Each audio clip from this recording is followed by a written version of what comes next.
নমস্কার, সকলকে স্বাগত জানাই। তোমাদের উচ্চ মাধ্যমিকের যাদের সংস্কৃত বিষয়টি তোমাদের রয়েছে এবং যার পরীক্ষা আর মাত্র হাতে ১ দিন ২ দিন রয়েছে, এই ২ দিনের মধ্যে কতটা কি পড়বে বা কোন সাজেশনসগুলো তোমরা করবে আর তার সাথে কোন কোন এমসিকিউ, কোন কোন এসিকিউ প্র্যাকটিস করবে, সেই সব প্রশ্নের উত্তর এই ভিডিওতে পেয়ে যাবে। তো চলো ভিডিওটা শুরু করি। প্রথমেই বলে দিই, এখানে ২০১৬ সালের আমার কাছে রয়েছে ২০১৬ সালের প্রশ্নপত্র, মানে ২০১৬ সালে বড় প্রশ্ন কি কি পড়েছিল সংস্কৃতে তার এখানে দিয়ে দেবো। আর তাছাড়া ২০১৫ সালের ভিডিও এখানে দিয়ে দেবো। ২০১৬ সালে দেখো কি কি পড়েছিল।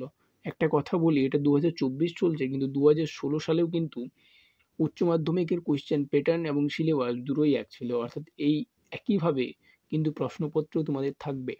তো প্রথম যে কোয়েশ্চেনটা ছিল, প্রথমে যে যে তোমাদের প্রত্যেকটা সাবজেক্টের মতো যে পার্ট পার্ট এতে থাকে, এখানে সংস্কৃতি কিন্তু পার্ট এতে ৫৪ নম্বর আছে, এখনও পার্ট এতে ৫৪ নম্বরই থাকে। তো প্রথমটা দেখে নিই, নিম্নলিখিত প্রশ্নগুলির উত্তর দাও। যেসব গদ্য তোমাদের রয়েছে, গদ্যাংশ রয়েছে, এখান থেকে কি বলেছে, যে কোনো একটি করতে বলেছে দুটির মধ্যে। অর্থাৎ আর্যাবর্ত স্বর্গের তুলনায় যেভাবে ত্রিবিক্রম ভট্ট করেছেন তা বর্ণনা করো। বিয়ের কোশ্চেন রয়েছে, বনগত গুহ গল্পাংশ অবলম্বনে কৈশব ও অলি পর্বার আর্থিক অবস্থা নিজের ভাষায় লেখো। অর্থাৎ এই দুটোর মধ্যে তোমাদের একটি করতে হবে। আমি যেটা বলছি যে এই কোশ্চেনটা যদি তোমরা হুবহু পড়ে যাও, আমার মন তো বলছে অনেক কিছু পেয়ে যাবে। পদ্যাংশ থেকে দেখো কি বলেছে, এখান থেকেও যে কোনো একটি বলেছে। কি আছে, ভগবান শ্রীকৃষ্ণ যে নিষ্কাম কর্মযোগের কথা বলেছেন তার বিবরণ দাও। দুইয়ে হচ্ছে গঙ্গার মাহাত্ম্য সংক্ষেপে লেখো। এখান থেকেও যে কোনো দুটি বলেছে, তো এই দুটি তোমরা করতে পারো। তারপরে যে প্রশ্নটা তোমাদের রয়েছে, সেটা রয়েছে নাট্যাংশ থেকে যে কোনো একটি বলেছে। কি রয়েছে, কৌমুদী চরিত্রটি বিশ্লেষণ করো। আর তারপর রয়েছে তোমার পাঠ্য নাট্যাংশের মাধ্যমে নাট্যকার কি বার্তা দিতে চেয়েছেন বলে তোমার মনে হয়, এটাও হয়ে যাবে। তারপরে রয়েছে হিস্ট্রি অফ লিটারেচার থেকে, সাহিত্য ইতিহাস থেকে যে কোনো একটি এখান থেকেও বলেছে। কি আছে, প্রাচীন ভারতের গণিত চর্চা সম্পর্কে একটি নীতিদীর্ঘ প্রবন্ধ রচনা করো। এবং এইচে রয়েছে মেঘদূতম সম্পর্কে একটি নিবন্ধ লেখো। তাহলে এখানে খুব সহজ, এইগুলো যদি তোমরা করে নিতে পারো তাহলে খুব সহজ। এবার চলো আমরা দেখি ২০১৫ সালের প্রশ্নতে কি পড়েছিল। ২০১৫ সালের যে প্রশ্নপত্রটি ছিল সেখানেও কিন্তু একই ধরনের প্রশ্ন পড়েছে। তো সেখানে আমরা দেখে নেব কি কি ধরনের প্রশ্ন পড়েছে। তো এখানে ৫ নম্বরের করে যে প্রশ্নগুলো রয়েছে, অর্থাৎ যে ৪টি করতে হবে। তো গদ্যাংশ থেকে কি ছিল একবার দেখে নিই। গদ্যাংশ থেকে ছিল আর্যাবতের বর্ণনা দাও। আর বনগতা গুহ গদ্যাংশটির সার নিজের ভাষায় লেখো, যেখানে একটি করতে বলেছিল এখান থেকে।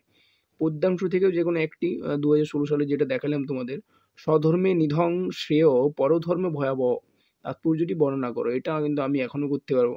তারপরে যেটা রয়েছে গঙ্গা স্রোতম, এই গঙ্গাকে যেভাবে বর্ণনা করা হয়েছে তা নিজের ভাষায় লেখো। মানে পদ্যাংশ থেকেও দুটি কোয়েশ্চেন রয়েছে, একটি করতে হবে।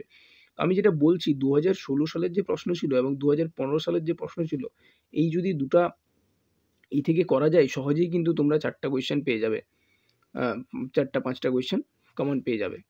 তারপরে যেটা নাট্যাংশ থেকে আছে যে কোনো একটি, এখানে কি বলেছে, বাসন্তিক স্বপ্নম নাট্যাংশে রাজা ও কৈমুদীর কথোপকথন নিজের ভাষায় বর্ণনা করো।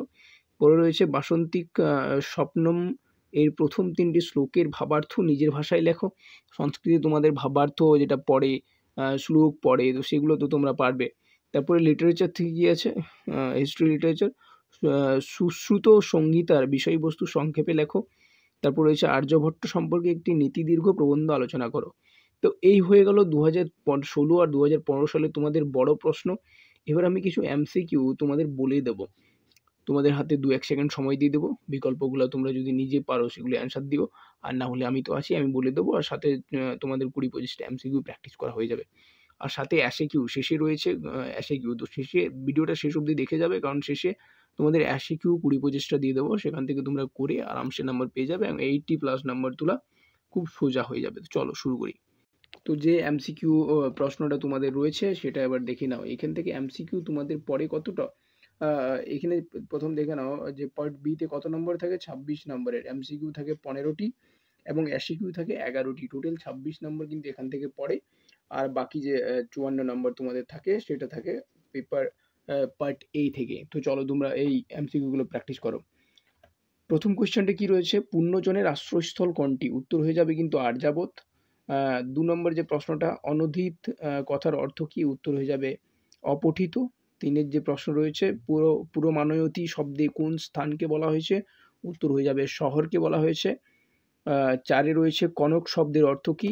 উত্তর হয়ে যাবে কিন্তু সোনা।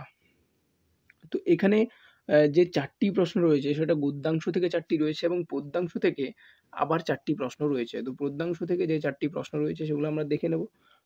পদ্যাংশ থেকে প্রথম প্রশ্ন হলো মৌলি শব্দের অর্থ কী? উত্তর হয়ে যাবে মস্তক। 6 নম্বর হয়ে যাবে গঙ্গা স্রোতম কোন শ্রেণীর রচনা? উত্তর হয়ে যাবে স্রোত। তারপর প্রশ্ন যোগ শব্দের অর্থ কী? অর্থ হয়ে যাবে অপশন বি হয়ে যাবে কর্মে কুশলতা। তার পরের কোয়েশ্চেন অর্থাৎ পদ্যাংশ থেকে যে শেষ প্রশ্ন এমসিকিউ সেটা হচ্ছে নিষ্কাম যোগে কী লাভ করেন? উত্তর হয়ে যাবে মোক্ষ লাভ করেন। আমাদেরকে অনেকেই বলা হয় তোমরা মোক্ষ লাভ করো, ভালো করে পড়াশোনা করো, ভালো করে ইয়ে করো।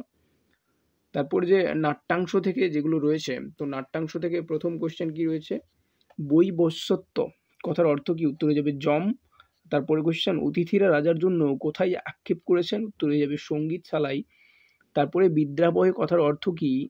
উত্তর হয়ে যাবে পাঠিয়ে দাও। বিদ্রাবয় অর্থাৎ পাঠিয়ে দাও। পরের কোয়েশ্চেন বাসন্তিক স্বপ্নম নাট্যাংশে কয়টি চরিত্রের অভিনয় আছে? উত্তর হয়ে যাবে 5টি চরিত্রের। এরপরে এই যে প্রশ্ন যে এমসিকিউতে আমরা চলে আসবো সেটা হচ্ছে সাহিত্যের ইতিহাস। সাহিত্যের ইতিহাস থেকে কী কী এমসিকিউ আছে? সুশ্রুত কে? উত্তর হয়ে যাবে কিন্তু শৈল্য চিকিৎসক। সুশ্রুত কে ছিল? শৈল্য চিকিৎসক ছিল। পরের প্রশ্ন হয়ে যাচ্ছে বসন্ত সেনা চরিত্রটি কোন নাটকের? উত্তর হয়ে যাবে মৃচ্ছকটিকম। ঠিক আছে, উত্তর হয়ে যাবে মৃচ্ছকটিকম। পরের যেটা গীত গোবিন্দমে কয়টি গীত আছে? উত্তর হয়ে যাবে 24টি। গীত গোবিন্দ কে লিখেছিল? জয়দেব। ওকে, তো এর পরে যে প্রশ্নগুলো আমরা পেয়ে যাবো সেগুলো হচ্ছে এসএকিউ। এসএকিউর আমরা সাজেশন দিয়ে দিচ্ছি। এসএকিউ নিম্নলিখিত প্রশ্নগুলি পূর্ণবাক্য গদ্যাংশ থেকে 3টি করতে হবে। প্রথম যেটা হচ্ছে আরাম শব্দের বাংলা অর্থ কী? 2 হচ্ছে অপ্রাপ্ত বিমান ভগ্নাপদের অর্থ কী? এইগুলো এসএকিউগুলো থাকে। 3 নম্বর যে এসএকিউটা রয়েছে সেটা গুহাদার খোলা মাত্র কী দেখা গেল? 4 রয়েছে ধান্যাসূত পদের অর্থ কী? অর্থাৎ 4টি এসএকিউ কোথা থেকে দেখছে? গদ্যাংশ থেকে করতে হবে কটি? 3টি। পদ্যাংশ থেকেও 3টি করতে হবে, 4টি রয়েছে। কী কী রয়েছে? কাদের বৈকুণ্ঠ নিবাস বলতে হয়? তারপরে রয়েছে লোক সংগ্রহের কাজ কী? তারপরে রয়েছে সকলে কিসের দ্বার বশীভূত থাকে মানে পরবশ। পরে রয়েছে গঙ্গাকে কল্পলতা বলা হয়েছে কেন? এগুলো 3টি করতে হবে পদ্যাংশ থেকে। তারপর নাট্যাংশ থেকে যে কোনো 3টি বলেছে। 4টি রয়েছে অস্মাকম বনিপ কে কাকে বলেছে? কার্যাতুর ইব দৃশ্যতে কাকে এমন দেখাচ্ছে? পরে রয়েছে ইন্দ্রবর্মা কোন দেশের রাজা? তারপর রয়েছে কোন ঋতুতে রাজার সঙ্গে কনক লেখার বিবাহ হবে? সাহিত্যের ইতিহাস থেকে যে কোনো 2টি করতে বলেছে, 3টি রয়েছে। বৃহৎ সংগীতা কার রচনা? স্বপ্নবাসব দত্তা নাটকটির অঙ্ক সংখ্যাগত? গীত গোবিন্দমের প্রথম স্বর্গের নাম কি? এই যে প্রশ্নগুলো রয়েছে, তাহলে এটা তোমাদের মাথায় থেকে যাবে যে তোমাদের যে এসএকিউ তোমাদের থাকছে কটা? এসএকিউ তোমাদের থাকছে 11টা। এমসিকিউ থাকছে কটা? এমসিকিউ থাকছে 15টা। তাহলে এখানে হয়ে গেল টোটাল 26টা। আর বড় প্রশ্ন থাকছে কটা? বড় প্রশ্ন থাকছে 54 নম্বরের। তাহলে 26 আর 54 কত হয়ে যাচ্ছে? 60 আর 20 80 হয়ে যাচ্ছে। ঠিক আছে, তাহলে 80 নম্বরে তোমাদের থাকছে আর 20 প্রজেক্ট, 100 নম্বর টোটাল হয়ে গেল। সংস্কৃত থেকেও ভালো নম্বর তোলা যায়, সেই হিসাবে তোমরা ভালো করে পড়াশোনা করো। হাতে 2 দিন রয়েছে, খুব সুন্দরভাবে পড়াশোনা করো। আর আমার ভালোবাসা, আমার শুভেচ্ছা সবসময় তোমাদের পাশে আছে। তো চলো ভিডিওটা এই বলেই শেষ করি।